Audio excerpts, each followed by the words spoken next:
ወንድማችን ማስተር አብነት መታመሙን ሰምቻለሁና ሁልጊዜ ያኔ ጎፋ በመሬት ናዳ ምክንያት ወገኖቻችን በሞቱ ጊዜ ማገዝ እዛ ነበርኩኝ። እዛ ታመም ማስተር አብነት በድንገት ሐኪም ቤት ገባ። ከሁለት ወር በኋላም ደቡብ አፍሪካ ሄጄ ታከማለ ያለው ማስተር አብነት በድንገት ሀገር ውስጥ ባለ ሕክምና ሆስፒታል መግባቱ ብዙዎችን አስደንግጧል።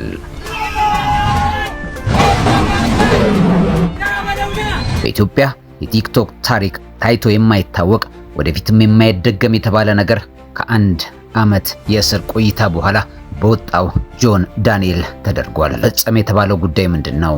ያልተጠበቀውን ቀጥታ ስርጭት የተላለፈውን ጉድ ወደ እናንተ እንደዚህ እናደርሰዋለን። በዚህ አጋጣሚ የውጭ ሚዲያዎች ጭምር መነጋገሪያ ጉዳዩ ሆኗል። ሶስተኛው መረጃችን በእንቅልፍ ልቧ የምታወራውን ሰማው በሚል አጉል ቅናት ባለቤቱን በስለት ወቅቱ የገደለው ግለሰብ በእስራት ተቀጣ። ሶስቱንም መረጃዎች አከታትለን ወደ እናንተ እናቀርባለን። በዚህን ጀምር ሰዎች እየተጨነቃችሁ ነው። ስለ ማስተር አብነት ከበደ ወቅታዊ ሁኔታ።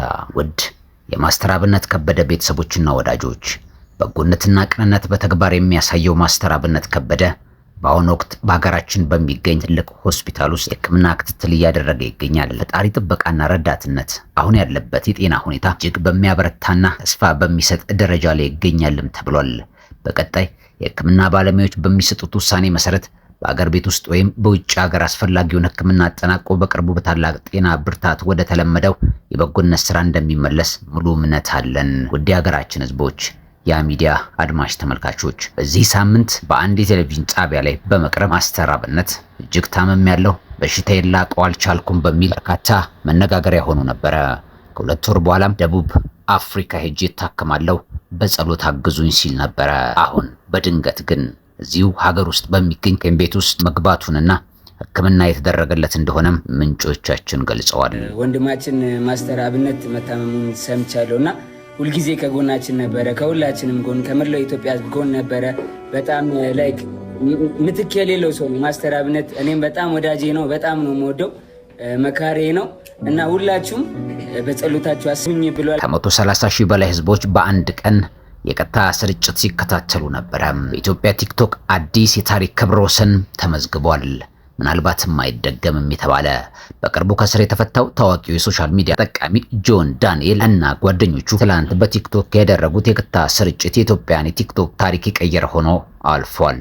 ጆን ዳንኤል እና ጓደኞቹን ለመቀበል በተዘጋጀው የእንኳን ደህና መጣችሁ መርሃ ግብር ላይ በወቅቱ ከ130 ሺህ በላይ ሰዎች በአንድ ጊዜ የቀጥታ ስርጭት ሲከታተሉ ነበረ። ይህም በሀገራችን የቲክቶክ ታሪክ በአንድ ጊዜ ከፍተኛ ቁጥር ያለው ተመልካች የተገኘበት ቀዳሚው ክስተት ሆኖ ተመዝግቧል። ከእስር በወጣ በሳምንት ባልሞላ ጊዜ ውስጥ የተደረገው የቀጥታ ስርጭት በተመልካቾች ዘንድ ከፍተኛ መነቃቃትን የፈጠረ ሲሆን በርካታ ኢትዮጵያውያን አንበሳ ጨምሮ ልዩ ልዩ ውድ ስጦታዎችን በቪዲዮ ላይ አበርክተውለታል። ይህም በአጠቃላይ ሲሰላ በሚሊዮኖች የሚቆጠር ብር ሊሆን እንደሚችል ተገምቷል።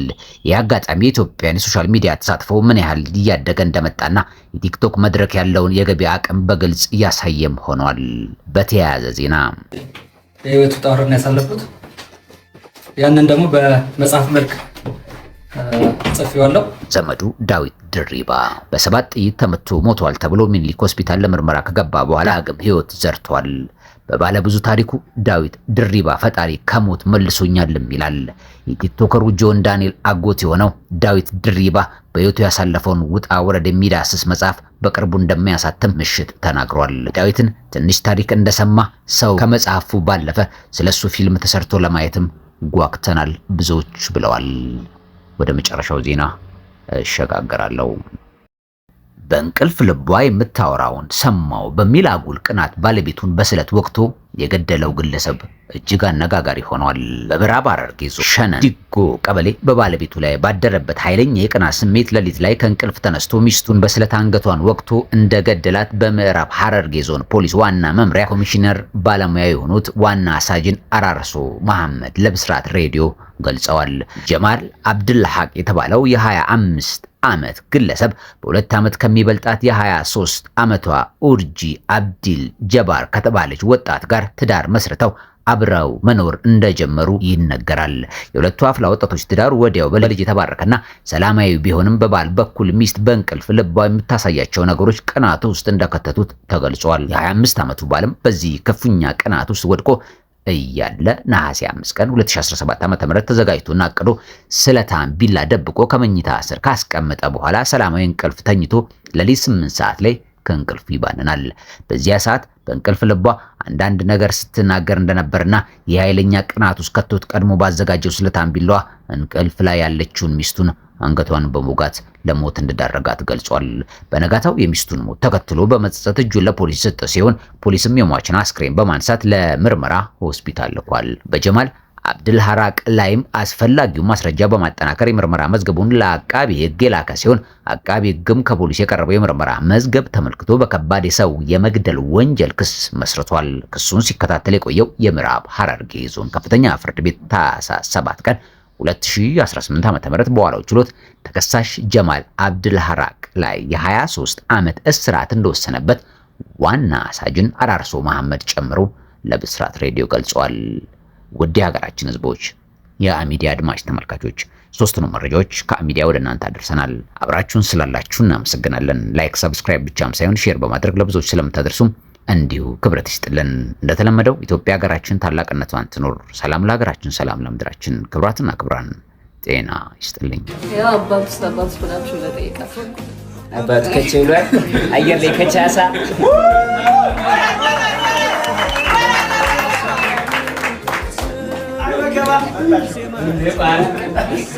John for president. Yeah. Yes, John for president. John for president. This is crazy, man. No president. No president. No politica, brother. Yes. No president. Yes. No John Oh, TikToker. no political. John no political. TikToker. No. John rapper. Oh, you're No right. president. Yes. John's a rapper. Ah, let's go. Yeah, man, president no. Come on now. Can I hear something? ሰላም ቤተሰቦቼ፣ ባሳለፍኩት የ1 ዓመት ከ4 ወር እስር የተማርኩትን ልንገራችሁ። በህይወታችን ውስጥ ቅስፈታዊ አጋጣሚዎች ህይወታችንን ፈጽሞ ወደማንጠብቀው አቅጣጫ ሊከተን እንደሚችልና በህይወታችን ውስጥ ያላስተዋልናቸው ነገሮች የህይወታችንን ዋጋ ሊያስከፍሉ እንደሚችሉ ፈጣሪ ይመስገን። አለማስተዋል ያስከፈለኝን ዋጋ በ1 ዓመት ከ4 ወር እስር ታርሜ ወጥቻለሁ። ተሳስቼ ያስከፈውትን የኢትዮጵያ ዋልታ የሆነውን አየር መንገዳችንን እንዲሁም የአየር መንገዳችን ሰራተኞች እንዲሁም የጸጥታ አባላትን መላው የኢትዮጵያ ህዝብን እኔ ልጃችሁ እንደ ልጅ አጥፍቻለሁና እንደ ልጃችሁ አይታችሁ ይቅርታ እንድታደርጉልኝ ከልብ ጠይቃለሁ። በታሰርኩበትም ጊዜ ከምንም ነገር በላይ የኢትዮጵያን ህዝብ ፍቅር አይቼበታለሁ። ሁሉም ሰው እንደ ወንድሙ ነበር ሲያስብልኝ የነበረው። እናቶች እንደ ልጃቸው ነበር ሲጨነቁልኝ የነበረው።